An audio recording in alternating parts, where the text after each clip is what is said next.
facing giants that paralyze you with fear. Just as Israel feared Goliath in the valley of Elah, you might be living under a constant affront. But David's story reveals the secret of divine providence for transforming defeat into victory. The faith and boldness of a shepherd with a sling and a stone brought down the giant. This key can be yours. David's battle against Goliath, 1 Samuel 17, is a code for your victory over any challenge. Let's unravel how trust in the Lord of hosts, and not in the sword, guarantees triumph. Many who watch us are not yet subscribed. If you want the power of God's anointed to overcome your Philistines and be a hero in your struggles, subscribe now.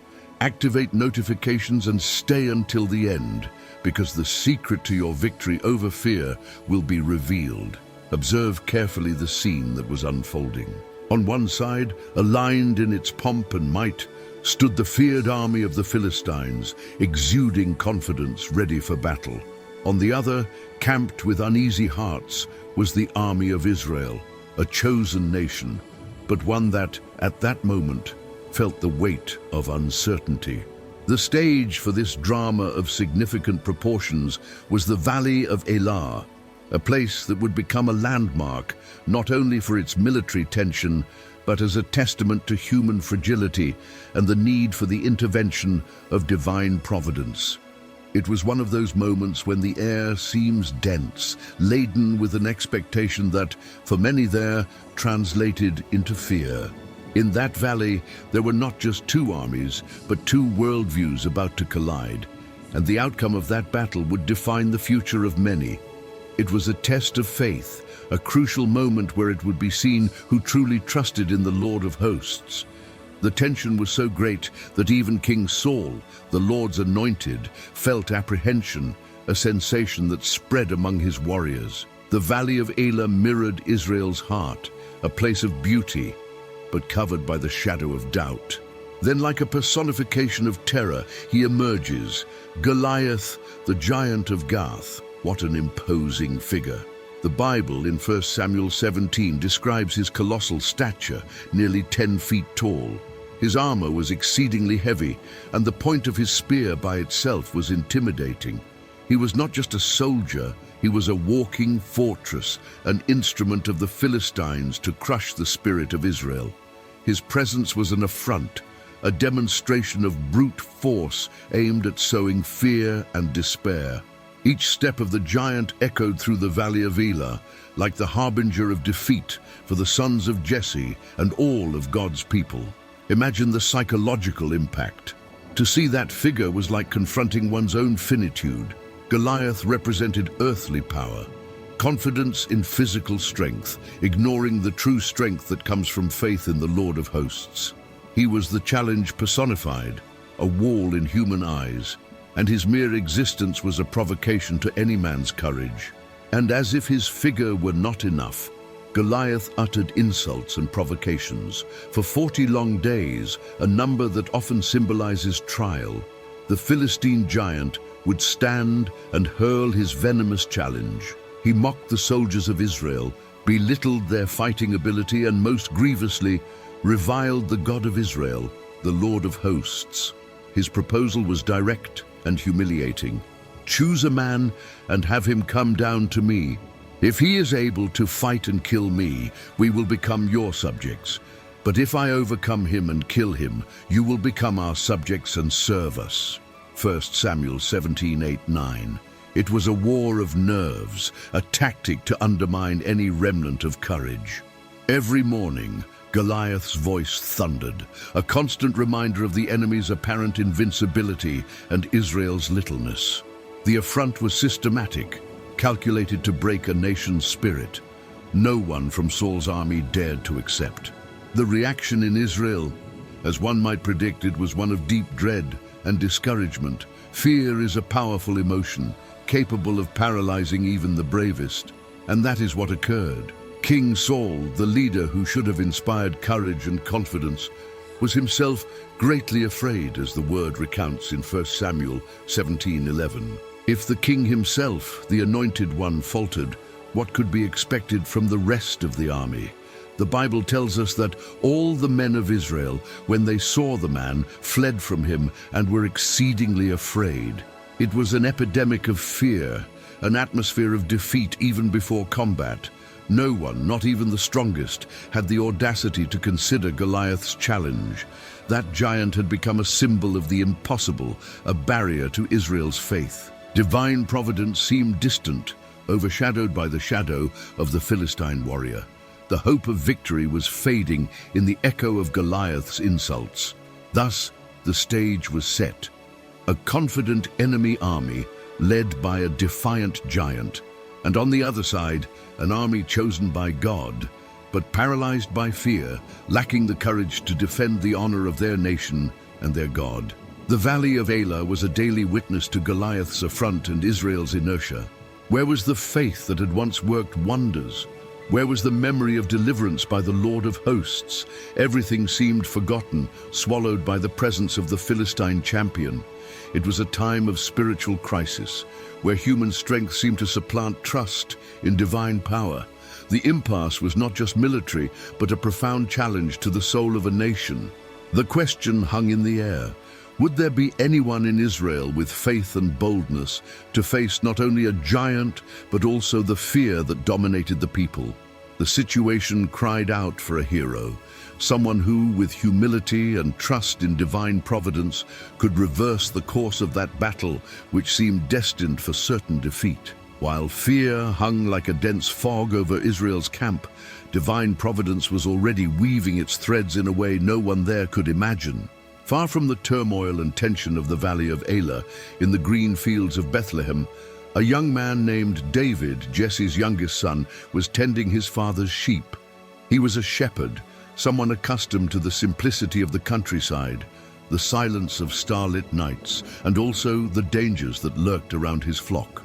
Notice this interesting point. While experienced warriors trembled before Goliath, God was preparing his chosen one in a setting of apparent insignificance. David's initial mission was not heroic in human eyes. Jesse sent him to take supplies, bread, grain, and cheeses to his older brothers, who were there in Saul's army. Furthermore, David was to bring back news of his brothers, a common request from a worried father. Little did Jesse know, little did David himself know, that this simple task of filial obedience would place him at the center of events that would change Israel's history and reveal the courage and faith of a future king, the anointed of the Lord of hosts. Thus, the young shepherd David arrives at the camp just as the army was organizing for battle formation, and the war cry echoed. What a contrast! He came from an environment of relative peace to find an atmosphere charged with tension and dread. And it is at this exact moment that his ears catch something that deeply wounds his soul: Goliath's arrogant insults. David hears the Philistine giant challenging the ranks of Israel, mocking the living God. Imagine the scene: experienced soldiers, men of war, cowering in fear, while this young man, who still smelled of the fields, feels a holy indignation boil in his chest. Goliath's affront was not just against the army. It was against the Lord of hosts himself, the God of Abraham, Isaac, and Jacob. For David, that was intolerable. The cowardice of Israel's soldiers in the face of that challenge perplexed him. Where was their trust in the God who had already given them so many victories? That giant, however imposing, was but a mortal man before the power of the Almighty. David's faith was not shaken by the enemy's stature or armor. Moved by this righteous indignation and a boldness springing from his deep trust in God, David begins to ask questions. He inquires about the reward for the man who would defeat that Philistine and remove that terrible reproach from Israel. They tell him that King Saul would greatly enrich such a hero, give him his daughter in marriage, and exempt his father's house from taxes in Israel. But it was not material reward that moved the young shepherd's heart. His perplexity was genuine, almost childlike in its purity, yet laden with divine wisdom. For who is this uncircumcised Philistine that he should defy the armies of the living God? 1 Samuel 17:26. What a powerful question. It reveals David's perspective. Goliath might be a giant to men, but to God, he was merely an uncircumcised one, someone outside the covenant, a stranger to the power of the Lord of hosts. David's faith saw beyond appearances, viewed the situation from the standpoint of divine sovereignty, where no earthly threat, however great, could prevail against God's people if they remained faithful. His indignation was not presumption, but zeal for the Lord's honor. However, this attitude of David, his courage and his faith-filled words, were not well received by everyone, especially by his eldest brother Eliab. When Eliab hears David talking with the soldiers about Goliath's challenge and the reward, Eliab's anger flares up against his younger brother. He rebukes him harshly, accusing him of presumption and of having abandoned his responsibilities as a shepherd. With whom did you leave those few sheep in the wilderness, merely to satisfy his curiosity and watch the battle? I know your presumption and the evil of your heart, for you have come down to see the battle, said Eliab. 1 Samuel 17:28. It is interesting to note how often those closest to us can be the first to doubt our abilities or misinterpret our motivations, especially when we demonstrate a boldness that contrasts with the general behavior.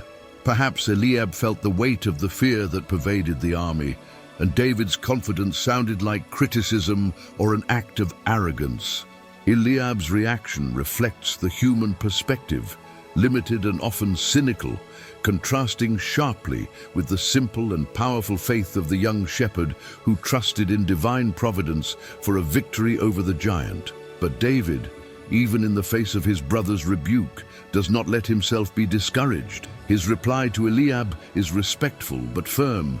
"What have I done now? Was it not but a word?"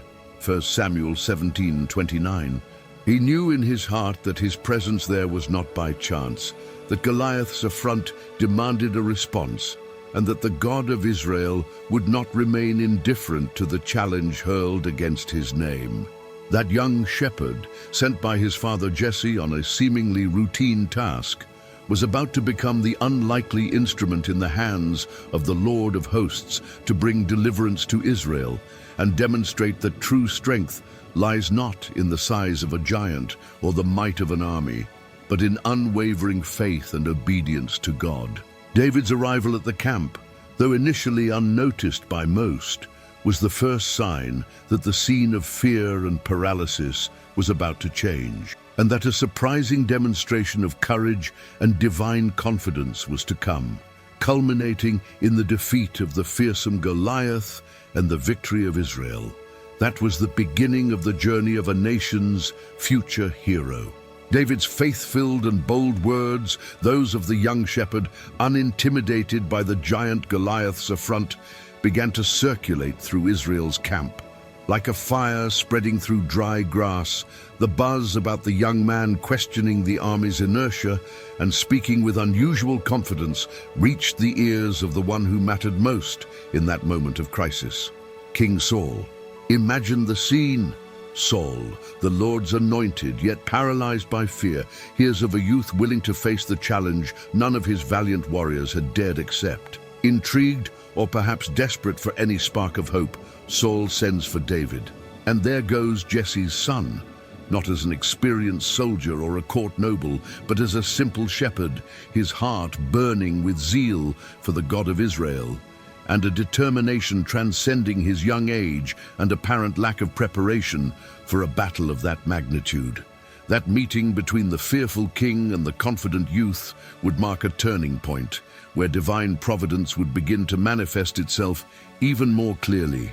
Before King Saul, surrounded by royal pomp and the tension of imminent war, David does not hesitate. With a courage that surely surprised everyone present, he makes his offer, a declaration that must have sounded almost like madness to the seasoned ears of the military. "Let no man's heart fail because of him. Your servant will go and fight with this Philistine." 1 Samuel 17:32. Consider the impact of these words. While an entire army trembled, while the king himself felt powerless, a young man, almost a boy, emerges, asserting that the fearsome Goliath, the giant who had terrorized them for 40 days, should not cause such fear, and furthermore, that he himself, David, was willing to face him. This was not arrogance, but a profound trust in the Lord of hosts, a faith not based on his own strength, but on the power of the one whom Goliath had affronted. David's offer was a breath of hope, a demonstration that obedience and trust in God can generate a boldness capable of moving the seemingly impossible. However, Saul's initial reaction was one of skepticism and doubt, which is understandable from a human perspective. Looking at David, young, inexperienced in major battles, a shepherd and not a trained warrior, and comparing him to Goliath, a giant, a formidable soldier since his youth, equipped with the best Philistine armor and weapons, the disparity was glaring. Saul says to David, "You are not able to go against this Philistine to fight with him, for you are but a youth, and he has been a warrior from his youth." 1 Samuel 17:33. The king saw the situation through the eyes of military logic, of human experience, and from this perspective, David's mission seemed suicidal, a foregone defeat. The fear still residing in Saul's heart prevented him from seeing the situation from the perspective of faith, the same perspective that animated the young shepherd. Saul's doubt represents the struggle we often face between human reason, which shows us obstacles and dangers, and faith, which calls us to trust in divine providence, even when circumstances seem unfavorable. But David is not shaken by the king's doubt. He had a living testimony, a history of deliverances that strengthened his faith and his trust in the Lord of hosts. With humility, yet with firmness, the young shepherd recounts his experiences tending his father Jesse's sheep. He tells how, on several occasions, he had to face fierce predators, lions and bears, that attacked his flock. And in each of these situations, David not only faced them bravely, but emerged victorious, rescuing the sheep from the claws of these beasts. "Your servant has struck down both lion and bear," David declares. And crucially, he attributes these victories not to his own strength or skill, but to the Lord's help. "The Lord who delivered me from the paw of the lion and from the paw of the bear." 1 Samuel 17:36-37.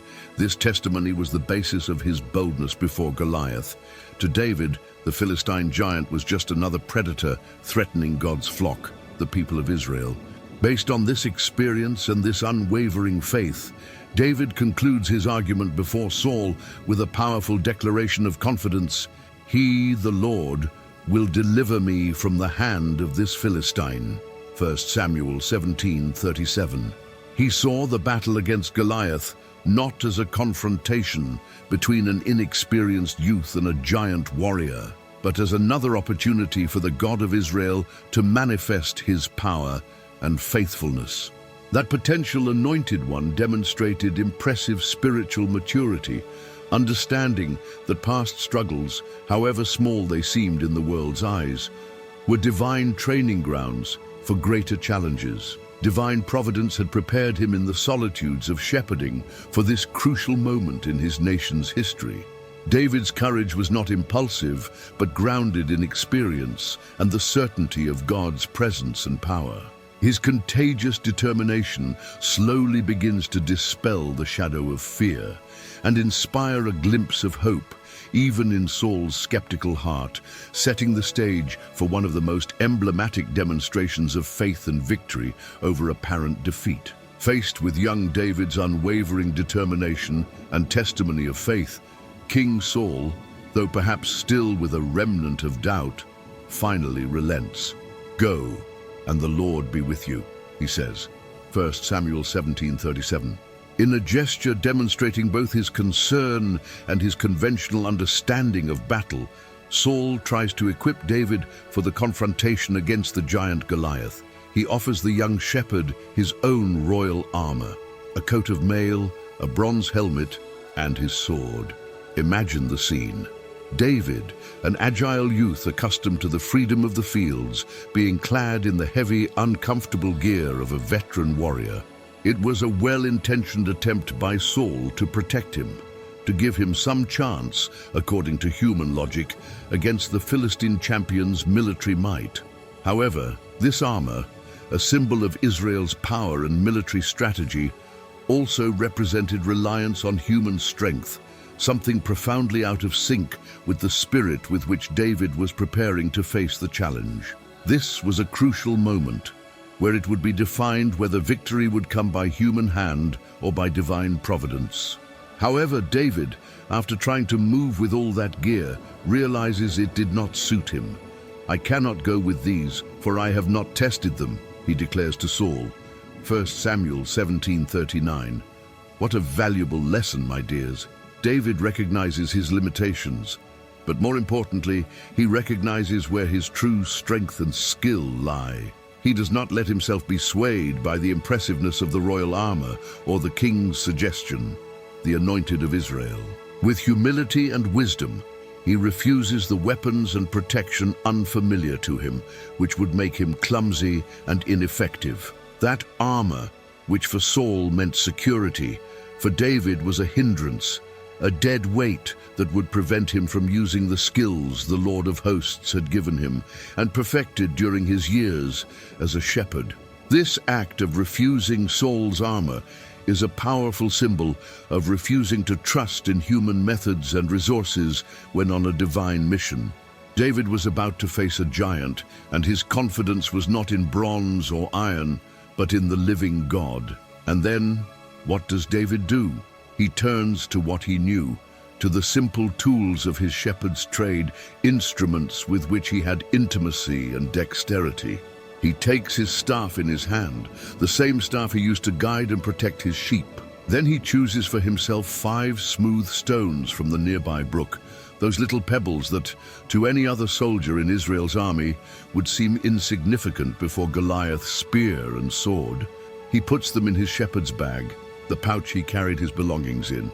And finally, with his sling in his hand, a simple leather strap used to hurl stones with speed and precision, David approaches the Philistine. What a tremendous contrast with Goliath's preparation, covered in armor from head to toe and wielding formidable weapons. David's preparation was an act of pure faith, a demonstration that true strength for spiritual and often physical battle lies not in the sophistication of resources, but in obedience and the use of what God has entrusted to us. This moment of choosing weapons is profoundly symbolic and teaches us much about the nature of faith and the boldness that pleases God. While the world, represented by Saul and Goliath himself, values brute force, impenetrable armor, and weapons of mass destruction, David shows us a different path. His confidence was not placed in the military technology of the time, nor in his own physical strength, which was clearly inferior to the giants. His confidence lay entirely in the Lord of hosts and the skill he had granted him with those humble tools. Those 5 smooth stones, in the hands of someone with David's faith, became more powerful than all the Philistines' arsenal. It was divine providence equipping its chosen one in a way that would confound the wise and powerful of this world, setting the stage for a victory that would leave no doubt as to where it truly came from. That young shepherd was about to teach Israel and all future generations that the Lord's battles are won not with human logic, but with divine trust. Thus, David's unusual preparation highlights a fundamental spiritual principle. God often chooses what is simple and apparently weak in the world's eyes to accomplish his greatest deeds and manifest his glory. Refusing Saul's armor and choosing the sling and stones were not acts of recklessness, but of profound spiritual wisdom and trust in divine guidance. David was not going into battle unprepared. He was going prepared by God, with the weapons God had made effective in his hands. He understood that victory over Goliath would not be achieved by imitating the enemy's methods or relying on human strength, but by faithfulness to God's call and the use of the gifts and resources he himself had provided. This is an invitation for each of us to identify the stones God has placed in our path, the simple skills and resources he has given us, and to use them with faith and courage to face the giants in our lives, trusting that the Lord of hosts is the one who guarantees victory, not the sophistication of our armor. And so, the moment of confrontation approaches. On one side, the giant Goliath, champion of the Philistines, advanced with his shield-bearer before him, exuding arrogance and military might. Every step was calculated to intimidate, to reinforce the image of invincibility he projected onto Israel's army. On the other came David, the young shepherd, with his staff, his sling, and his 5 stones in his bag. When Goliath's eyes finally fixed on his opponent, the giant could not contain his contempt. The word tells us that the Philistine looked and saw David, and he disdained him, for he was but a youth, ruddy, and had a handsome appearance. 1 Samuel 17:42. To Goliath, this was an insult, a bad joke. He expected a warrior of his stature, a champion of Israel clad in armor and ready for an epic battle. Instead, he saw a lad, almost a boy, with shepherd's weapons. And in his arrogance, Goliath cursed David by his gods, mocking, "Am I a dog that you come to me with sticks?" 1 Samuel 17:43. The affront was now direct, personal, laden with scorn and the certainty of an easy victory. David's reaction, however, was anything but intimidated. While Goliath trusted in his strength, his armor, and his pagan gods, David stood firm on the unshakable rock of his faith in the God of Israel. His words, in response to the giant's disdain, echo through the centuries as one of the most powerful testimonies of divine trust. "You come to me with a sword, and with a spear, and with a javelin. But I come to you in the name of the Lord of hosts, the God of the armies of Israel, whom you have defied." 1 Samuel 17:45. What a declaration of boldness and faith! David does not deny Goliath's apparent military superiority. He simply renders it irrelevant by invoking an infinitely greater authority and power. He was not there in his own name or trusting in his skill with the sling. He was an ambassador of the Most High, an instrument in the hands of the one who commands the heavenly armies. David's courage was not an absence of fear, but the certainty that the God he served was greater than any giant, any challenge. And David doesn't stop there. His response to Goliath transforms into a prophecy of victory, a proclamation of what the Lord of hosts was about to do. With a confidence that can only be born from intimate communion with God, he continues, "This day the Lord will deliver you into my hand, and I will strike you down and cut off your head. And I will give the dead bodies of the host of the Philistines this day to the birds of the air and to the wild beasts of the earth, that all the earth may know that there is a God in Israel." 1 Samuel 17:46. Notice the specificity of the declaration. It was not a vague hope, but a convicted certainty of the battle's outcome. David saw not just the defeat of an enemy, he saw the opportunity to glorify God's name before all nations. The victory over Goliath would not be for the exaltation of David, the human hero, but so that all the earth would recognize the sovereignty and power of the God of Israel. His humility was manifested in recognizing that the work would be the Lord's, and his boldness in proclaiming that work even before it happened. This verbal confrontation is, in itself, a spiritual battle. Goliath's words were intended to sow fear and doubt, to reinforce the sense of powerlessness. David's words, on the other hand, were arrows of faith, charged with the power of God's word, destined to declare the divine truth about the situation. While Goliath cursed in the name of dead idols, David blessed and prophesied in the name of the living God, the Lord of hosts. This passage, recorded in 1 Samuel chapter 17, teaches us the importance of our words and the perspective we adopt when facing the giants in our lives. We can allow ourselves to be intimidated by threats and the apparent size of the problem, or we can, like David, confront the affront with the truth of God's word, declaring his sovereignty and his power to bring about victory. Divine providence often awaits our declaration of faith to begin moving circumstances in our favor. Finally, David makes clear the greater purpose behind that imminent confrontation, and that all this assembly may know that the Lord saves not with sword and spear. For the battle is the Lord's, and he will give you into our hand. 1 Samuel 17:47. What a lesson for Israel and for us. The ultimate goal was not just a military victory over the Philistines, but a revelation of God's character and methods. He does not depend on human strength, conventional weapons, or the strategies of armies, for the battle is the Lord's. When we understand this, our perspective on challenges changes completely. We stop relying on our own ability, or lack thereof, and start depending entirely on the one who is invincible. David's faith was not blind optimism, but a profound understanding of who God is and how he acts. He was about to demonstrate, with a simple stone and a sling, that the power of the Lord's anointed, even in his youth and apparent fragility, when aligned with the Lord of hosts, is more than enough to bring down any giant and silence any affront. David's words of faith and boldness still echoed through the valley of Elah when the action finally began. The giant Goliath, surely infuriated by the audacity of that young shepherd and perhaps a little destabilized by his unwavering confidence, waited no longer. He rose and began to advance toward David, ready to crush what he saw as an insolent provocation. Imagine the scene, the mountain of muscle and bronze moving, the personification of brute force and Philistine intimidation, expecting a quick battle and a crushing victory. But what happened next must have surprised everyone, especially Goliath himself. David, instead of retreating or hesitating before the giant's onslaught, did something completely unexpected. He ran.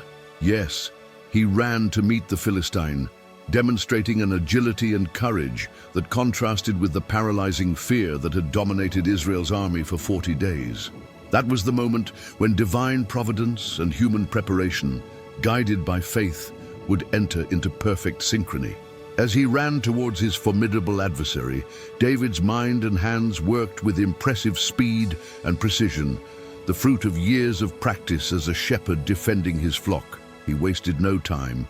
With an agile movement, he reached into his bag and took out one of his 5 smooth stones, a common stone, but one that, in the hands of the Lord's anointed, guided by faith, would become a lethal weapon. He placed it in his sling, that simple instrument he mastered expertly. And then, with a quick whirl and a powerful, accurate throw, David slung the stone. Think of the tension of that moment. The entire army of Israel, and certainly that of the Philistines, watched with bated breath. The stone flew through the air, a small projectile against an immense armored target, but it was not deflected, it was not lost. Guided by the invisible hand of the Lord of hosts, it found its mark with surgical precision, Goliath's forehead, exactly at the vulnerable point unprotected by his helmet. The stone sank deep into the giant's forehead. The impact was devastating. That human colossus, the pride of the Philistines, the terror of Israel, who moments before exuded arrogance and contempt, staggered. The strength that sustained him seemed to vanish instantly. And then, to the astonishment of all who witnessed, Goliath, the giant of Gath, fell with his face to the ground. 1 Samuel 17:49. The fall was thunderous. The sound of his armor crashing to the ground echoed through the valley, but it was the silence that followed that must have been even more impactful. The invincible champion lay inert. He who had defied the living God and his people had been brought down not by a mighty sword or an experienced warrior, but by a young shepherd armed only with a sling and a stone, and most importantly, with an unshakable faith in the Lord of hosts. The giant's defeat was as swift as it was shocking, an unequivocal demonstration of God's power working through an unlikely but obedient instrument. But the battle was not yet completely over in everyone's eyes. The victory needed to be sealed in an incontestable manner. David, without hesitation, ran and stood over the fallen Philistine. since he had no sword of his own, and fulfilling the prophecy he himself had uttered moments before, "And I will cut off your head." David drew Goliath's own mighty sword from its sheath. That very sword, which was a source of pride for the giant and terror for his enemies, became the instrument of his final humiliation. With it, David cut off Goliath's head. 1 Samuel 17:51a. This brutal act, though necessary in the context of that war and culture, left no doubt about the outcome of the confrontation. The Philistine hero was dead, decapitated with his own weapon. The affront had been answered, the challenge overcome, and David's trust in divine providence fully justified. Goliath's fall, in such a spectacular manner and at the hands of a youth like David, was much more than the elimination of a physical enemy. It was the breaking of a barrier of fear, the restoration of Israel's honor, and a visible proclamation of the power and faithfulness of the Lord of hosts. That moment in the valley of Elah became an eternal symbol of the truth that no giant, no adversity, however large or intimidating it may seem, can withstand those who trust in God and act with faith and obedience. The stone slung by David was not just an act of human skill. It was an act driven by faith, and therefore it had a supernatural impact. The victory was not David's alone, but God's, whom he served. A God who delights in using the small and humble to confound the strong and proud, so that all glory may be his alone. That young shepherd, the son of Jesse, was rapidly becoming the hero of a nation. The instant the Philistine army saw their great champion, the fearsome giant Goliath, not only fallen but decapitated by the hand of that young shepherd, panic set in like wildfire in dry straw. The courage and arrogance they had displayed, founded on the invincibility of their hero, completely crumbled. The one who was the pillar of their confidence and the personification of their military strength lay lifeless in the valley of Elah, and the defeat stamped on their dead leader was a terrible omen for the entire Philistine contingent. What followed was a chaotic rout. Fear, which had previously paralyzed Israel, now seized their enemies. They did not wait to see what would happen. They simply turned their backs and fled desperately, seeking to save their own lives. The fall of a single man, but what a man, was enough to break the fighting spirit of an entire army, showing how fragile confidence based solely on human strength and idols of power can be. Upon witnessing the Philistines' disorderly flight, the men of Israel and Judah, who moments before cowered in fear before Goliath's challenge, were filled with new courage. David's spectacular victory ignited in them a flame of courage and euphoria. The war cry, once timid and hesitant, now rang out with strength and conviction. They rose and, with renewed impetus, pursued the fleeing enemies. That army on the brink of moral defeat now transformed into a pursuing force, inflicting heavy losses on the Philistines up to the gates of Gath and Ekron. The valley of Elah, the stage of affront and fear, became the starting point for a triumphant turnaround. The faith and boldness of a single young man, the anointed one in training, were enough to inspire an entire nation to rise and claim the victory that the Lord of hosts had prepared for them through his humble servant, the son of Jesse. While the Israelite army was engaged in pursuit, David, the young hero of the day, took the head of the Philistine Goliath and, according to the account, brought it to Jerusalem. 1 Samuel 17:54. Although David's conquest of Jerusalem would only occur later in his reign, this mention may indicate a future intention or a symbolic act of bringing the trophy of that victory to the place that would become the spiritual and political center of Israel. The giant's weapons, once instruments of terror, David kept in his own tent as a memorial of the great deliverance God had wrought through him. These acts were not of vainglory, but a recognition of the magnitude of the feat and a testament to the divine power that had enabled him. David's triumph was not just personal, it was a triumph for all the people of Israel, a clear sign of divine providence acting in favor of those who trust and obey, even in the face of a seemingly insurmountable challenge. The impact of that victory in the Valley of Elah was profound and multifaceted. Firstly, and most importantly, it was a powerful demonstration of the faithfulness and power of the God of Israel, the Lord of hosts. It became clear to everyone that salvation came not by the strength of the sword or human military cunning, but by divine power. That event boosted Israel's morale extraordinarily, restoring the people's confidence in their God and in themselves. The shadow of fear that had loomed over the nation was dispelled by the light of David's courageous faith. Furthermore, that battle unequivocally established David's reputation. He ceased to be merely the young shepherd, son of Jesse, and became a national hero, the giant slayer, a man after God's own heart, destined for great deeds. His obedience, humility, and boldness set him on the path that would lead him to the throne of Israel. Thus, the story of the battle between David and Goliath transcends the mere account of a singular combat. It becomes a timeless lesson on faith, courage, and God's sovereignty over circumstances. It teaches us that the giants we face in our lives, whether they are problems, fears, oppositions, or seemingly insurmountable challenges, can be defeated when we walk in obedience and trust in the Lord of hosts. David's victory was not a fluke, but the result of a life of communion with God, of faith tested and approved in small things, which prepared him for great challenges. May we learn from the example of this young shepherd, who with a sling, a stone, and unwavering confidence demonstrated that the battle is the Lord's, and that with him, victory is always certain, even if the enemy seems like an invincible giant. That day in the Valley of Elah marked not only the defeat of the Philistines, but the beginning of the rise of one of history's greatest leaders and examples of faith, David, God's anointed. The story of David and Goliath powerfully shows us that no giant is a match for authentic faith in the Lord of hosts. Victory comes not from the strength of the sword, but from boldness and trust in divine providence. And you, what Goliath in your life do you feel encouraged to face today with David's faith after this reflection? Leave your testimony or your biggest takeaway in the comments below. Your experience can inspire others.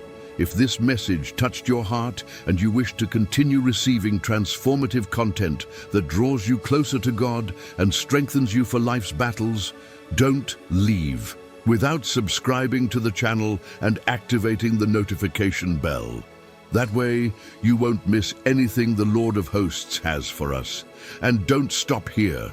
Check out this next video appearing on your screen, specially selected to continue your journey of spiritual growth and help you apply the Word even more in your daily life. May the courage of David and trust in the God of Israel be with you. I am the Bible Stories, and until next time.